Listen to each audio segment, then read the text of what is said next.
Assalamualaikum warahmatullahi wabarakatuh. Berjumpa kembali dalam channel kajian Ramadan Al-Adhkar. Masih terkait dengan beberapa pertanyaan yang ada kaitannya, misal penetapan tanggal 1 Ramadan Indonesia dengan Arab Saudi.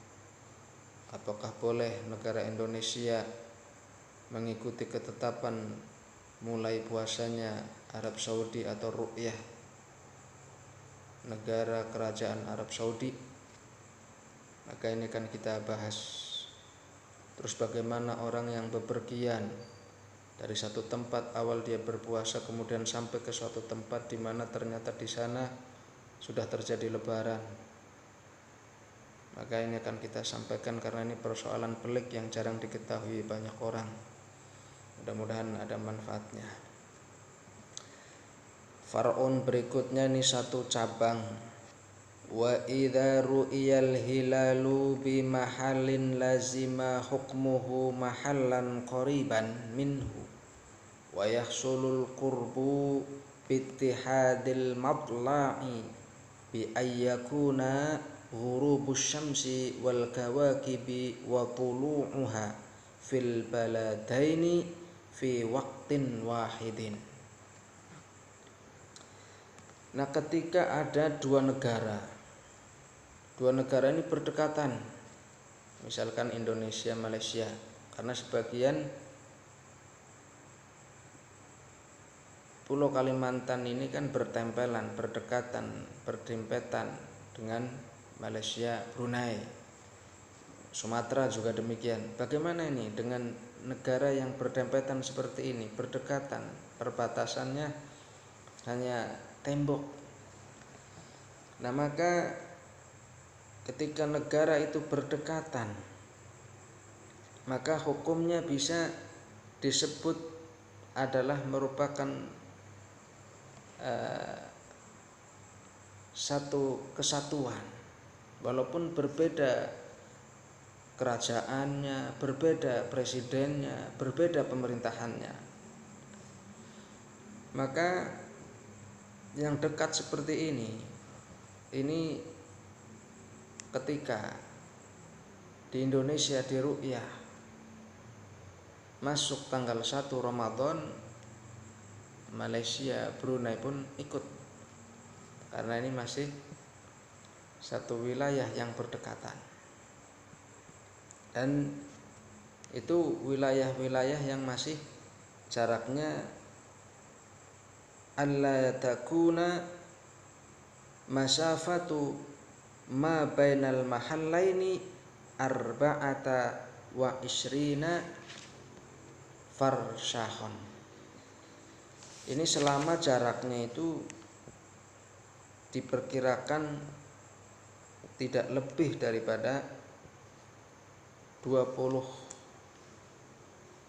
dan 4, berarti 24 farsyah min ayyi jihadin kanat, sekira-kiranya itulah ya. Nah, maka daerah-daerah yang jaraknya tidak lebih dari perkiraan tadi, ini penetapannya sama. Penetapannya adalah sama, mengikuti yang terdekat.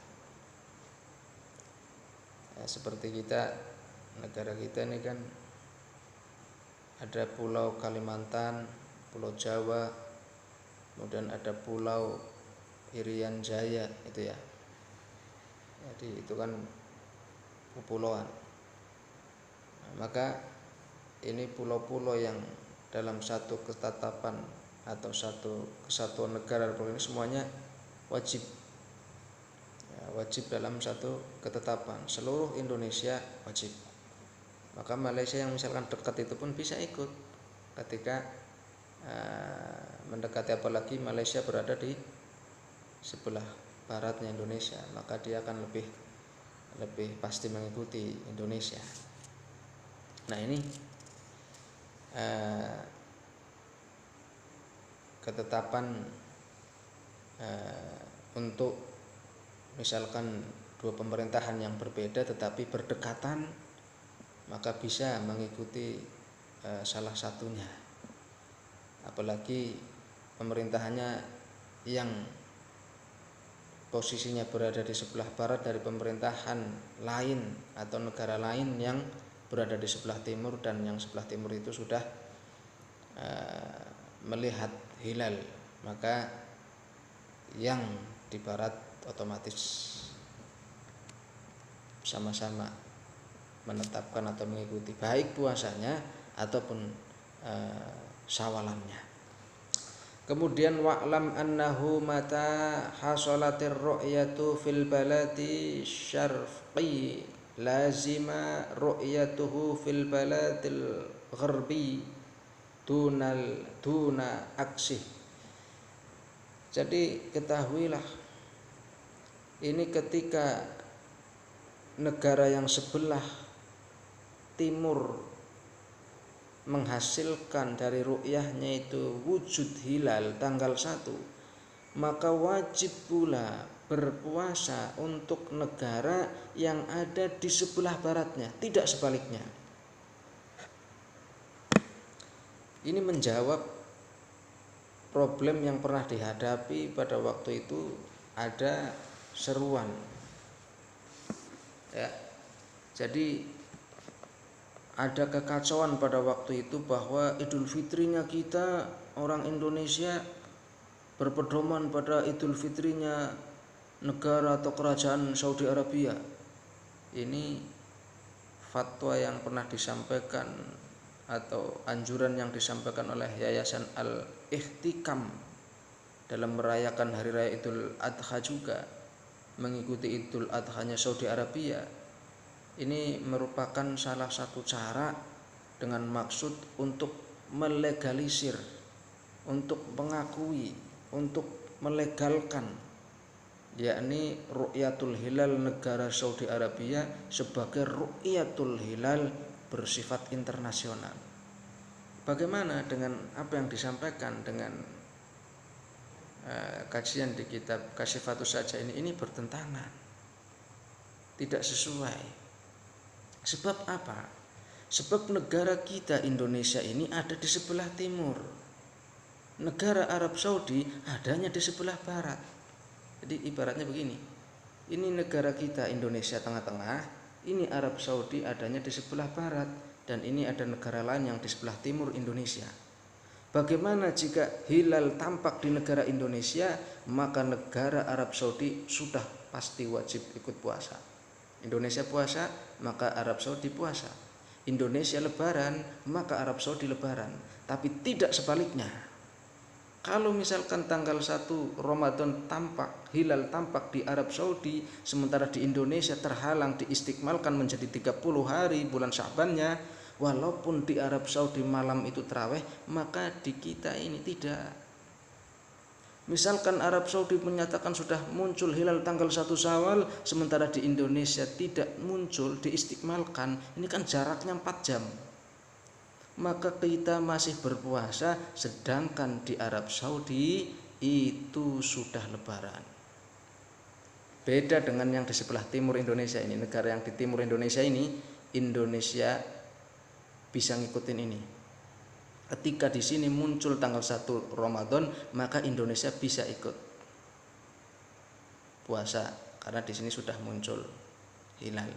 Ketika di sini sudah di negara timur Indonesia ini sudah muncul tanggal 1 Syawal, maka karena Indonesia ini di tengah-tengah, di sebelah baratnya negara yang di sebelah timur ini, maka Indonesia pun berlebaran.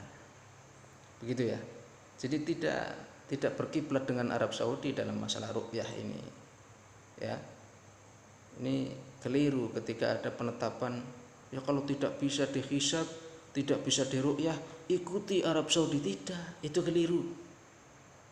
Ya, tidak benar kalau pemerintahan Indonesia atau kaum muslimin Indonesia mengikuti puasanya Arab Saudi atau mengikuti lebarannya Arab Saudi. Ini posisinya beda. Ya. Kemudian muncul persoalan gimana nih ketika kita di sini puasa, kemudian naik pesawat terbang, pindah ke sini nih. Ini persoalan. Di sini puasa, kemudian sampai ke sini ternyata di sini Lebaran.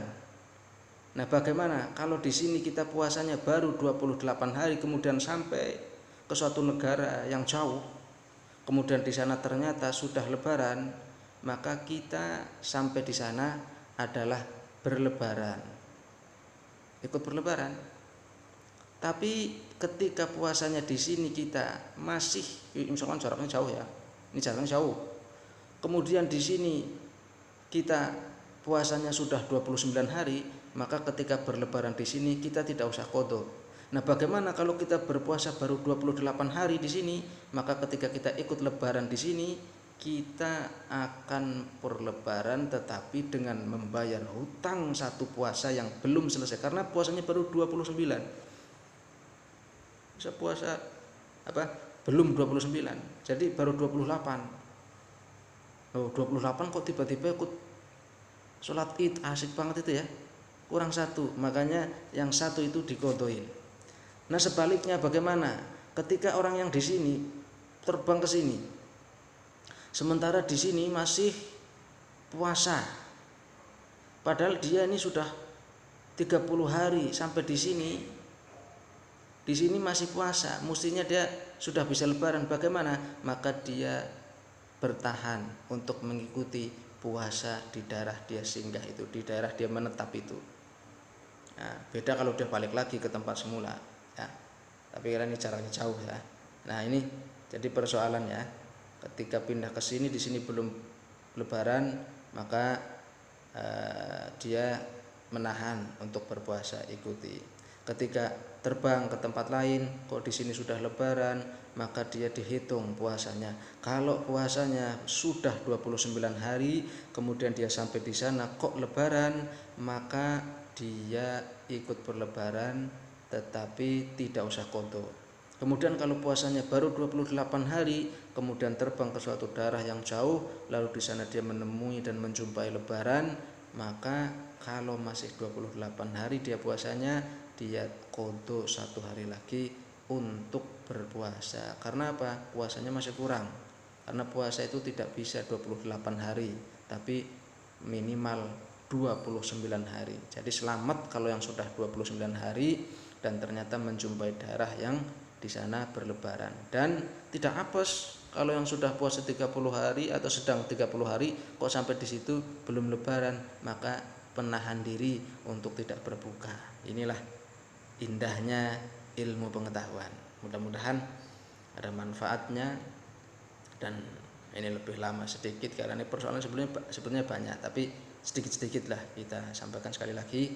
Jadi negara yang ada di sebelah barat, maka ketika yang sebelah timurnya sudah tanggal 1 ikut otomatis. Tetapi tidak otomatis negara yang di sebelah timur, ketika di sebelah timur Indonesia belum dapat ru'yatul hilal, belum dapat hilal, belum dapat tanggal 1, kok negara Arab Saudi sudah, maka Indonesia tidak ikut puasa sebagaimana sedang puasanya atau sudah ditetapkan puasanya di Arab Saudi. Demikian dengan lebarannya dan seterusnya.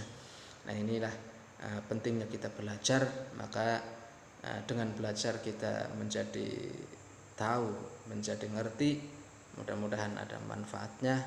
Yang sebentar dan singkat ini, yang benar tentunya dari Allah Subhanahu wa taala, yang keliru atau kurang tentunya dari saya pribadi. Sekali lagi, ini tentang hal ini, perjalanan tadi, orang yang pergi sedangkan dia sudah sedang berpuasa, kemudian sampai di suatu daerah, kemudian di sana berbuka, maka ini juga termasuk berlaku tidak hanya masalah puasa tapi masalah sholat. Misalkan orang itu sudah sholat di tempat dia sebelum terbang, dia sholat maghrib, kok sampai di suatu tempat ternyata di sana belum maghrib, bagaimana itu? Dengan azan maghrib di tempat yang baru dia singgahin, maka dia tetap melaksanakan sholat maghrib di tempat dia tinggal dan seterusnya itu ya. Nah, ini unik, makanya nggak usah terbang-terbang lah ya kalau tidak penting ya. Tetap di rumah kita bersama-sama beribadah puasa, dan mudah-mudahan ibadah kita semuanya diberikan kemudahan oleh Allah dan dikuatkan oleh Allah Subhanahu wa taala dalam melaksanakan berbagai macam ujian dan yang terjadi pada saat kita berpuasa kali ini. Hadanallahu wa iyyakum ajma'in wa la faminkum. Wassalamualaikum warahmatullahi wabarakatuh.